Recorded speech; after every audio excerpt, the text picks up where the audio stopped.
Assalamualaikum warahmatullahi wabarakatuh. Halo Sobat Pelajar, kembali lagi dengan saya Riri Fitri Indonesia dengan NIM 2022A1H216.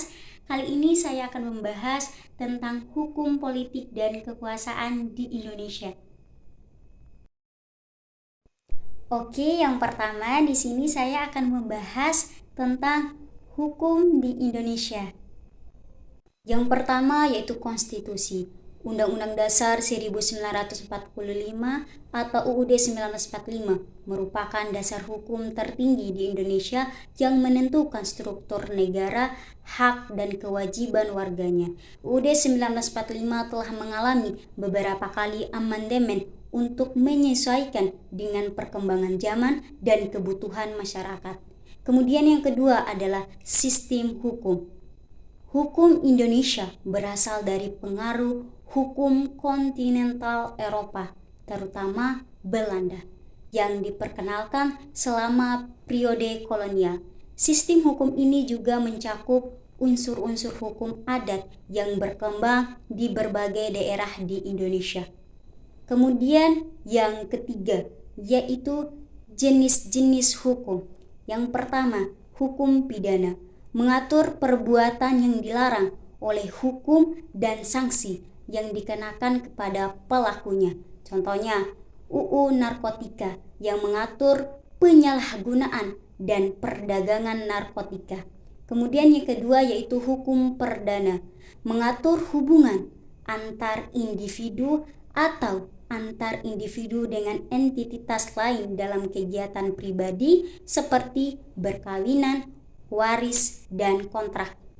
Kemudian yang ketiga yaitu hukum administrasi, mengatur aktivitas pemerintahan dan hubungan antara pemerintahan dengan warganya seperti perizinan dan tata cara pelayanan publik.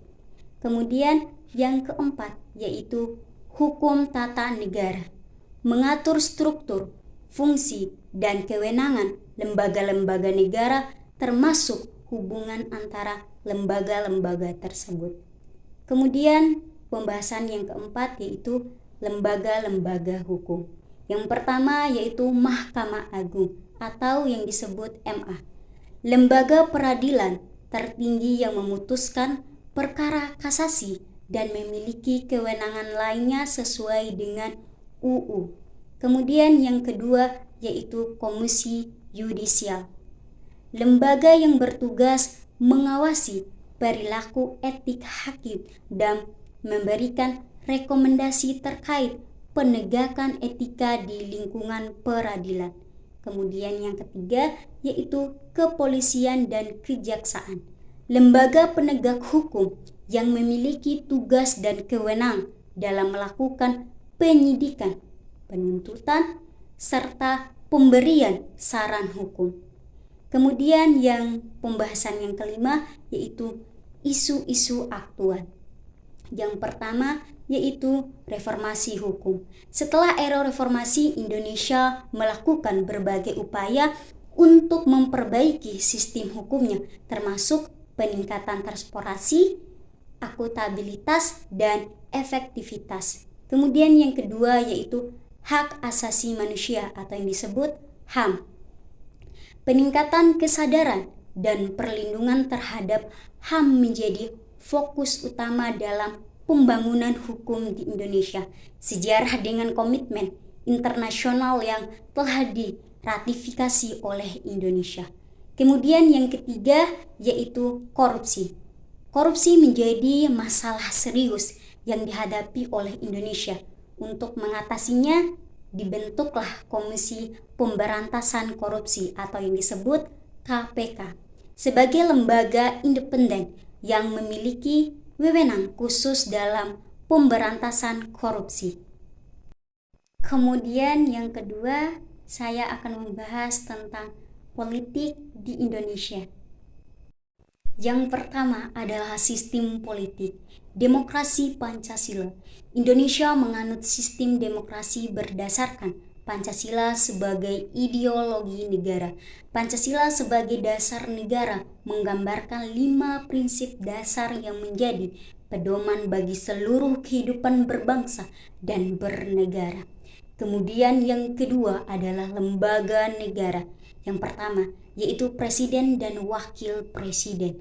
Sebagai kepala negara dan pemerintahan, presiden memiliki wewenang eksekutif tertinggi dalam penyelenggaraan pemerintahan.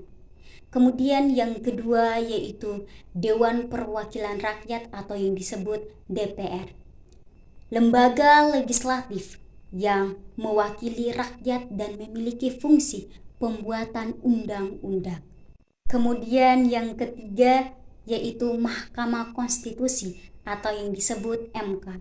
Lembaga peradilan yang bertugas menguji undang-undang terhadap UUD 1945 dan memutuskan sengketa hasil pemilihan umum. Kemudian pembahasan yang ketiga yaitu partai politik. Sistem multipartai. Indonesia memiliki banyak partai politik yang mencerminkan keberagaman ideologi dan aspirasi masyarakat. Partai-partai yang berkompetisi dalam pemilihan umum untuk memperoleh kursi di DPR dan posisi lainnya. Kemudian pembahasan yang keempat yaitu isu-isu politik aktual. Yang pertama yaitu reformasi politik. Pasca reformasi 1998, Indonesia mengalami perubahan signifikan dalam sistem politiknya, termasuk pemilihan umum yang lebih terbuka dan partisipasi masyarakat yang lebih aktif dalam proses politik. Kemudian yang kedua yaitu daerah, otonomi daerah. Upaya untuk memberikan kewenangan lebih kepada daerah dalam pengelolaan, pemerintahan, dan pembangunan sesuai dengan karakteristik, kebutuhan, dan potensi masing-masing daerah. Kemudian yang ketiga yaitu isu SARA atau kepanjangan suku, agama, ras, dan antar golongan. Meskipun Pancasila menekankan pada kesatuan dan keberagaman, namun isu SARA masih menjadi tantangan dalam politik Indonesia. Penguatan dialog antar kelompok dan peningkatan kesadaran nasionalis menjadi kunci untuk mengatasi isu ini. Oke, pembahasan yang terakhir yaitu kekuasaan di Indonesia. Yang pertama adalah prinsip dasar pembagian kekuasaan. Sebagai negara demokrasi, Indonesia menerapkan prinsip pembagian kekuasaan antara eksekutif, legislatif, dan yudikatif. Prinsip ini diatur dalam UUD 1945 untuk mencegah konsentrasi kekuasaan dalam satu tangan. Kemudian pembahasan yang kedua yaitu lembaga-lembaga kekuasaan. Yang pertama yaitu eksekutif. Kekuasaan eksekutif dipegang oleh presiden dan wakil presiden. Mereka bertanggung jawab atas penyelenggaraan pemerintahan dan pelaksanaan kebijakan negara.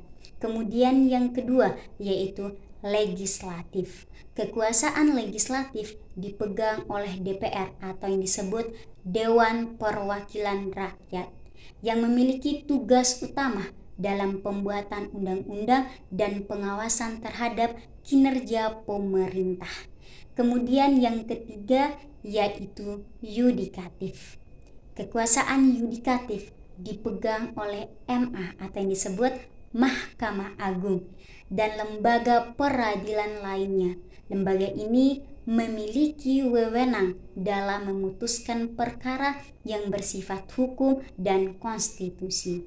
Kemudian pembahasan yang ketiga yaitu sistem pemerintahan daerah. Otonomi daerah. Indonesia menganut sistem pemerintah daerah yang memberikan kewenangan kepada daerah untuk mengatur dan mengurus urusan pemerintahannya sendiri sesuai dengan prinsip otonomi dan tugas pembantuan. Kemudian pembahasan yang keempat yaitu dinamika kekuasaan. Yang pertama reformasi. Pasca reformasi 1998, Indonesia mengalami transformasi besar dalam dinamika kekuasaan dengan perubahan sistem politik, penguatan demokrasi dan partisipasi publik yang lebih aktif dalam proses politik. Kemudian yang kedua yaitu kontestasi. Kekuasaan seringkali menjadi objek persaingan dan kontestasi dalam dunia politik, pemilu, pemilihan kepala daerah dan mekanisme lainnya menjadi ajang untuk menentukan siapa yang akan memegang kekuasaan. Kemudian pembahasan yang kelima yaitu isu-isu kekuasaan aktual. Yang pertama yaitu korupsi. Korupsi menjadi salah satu isu krusial yang mempengaruhi dinamika kekuasaan di Indonesia. Pemberantasan korupsi melalui lembaga seperti KPK menjadi prioritas dalam upaya menjaga integritas pemerintahan. Kedua, isu regional dan sentralisasi. Tantangan dalam menjaga keseimbangan antara kekuasaan pusat dan daerah menjadi isu penting, terutama dalam konteks diversitas dan otonomi daerah di Indonesia. Oke, mungkin itu saja video penjelasan dari saya. Lebih dan kurangnya saya mohon maaf. Wabillahi taufik wal hidayah. Wassalamualaikum warahmatullahi wabarakatuh.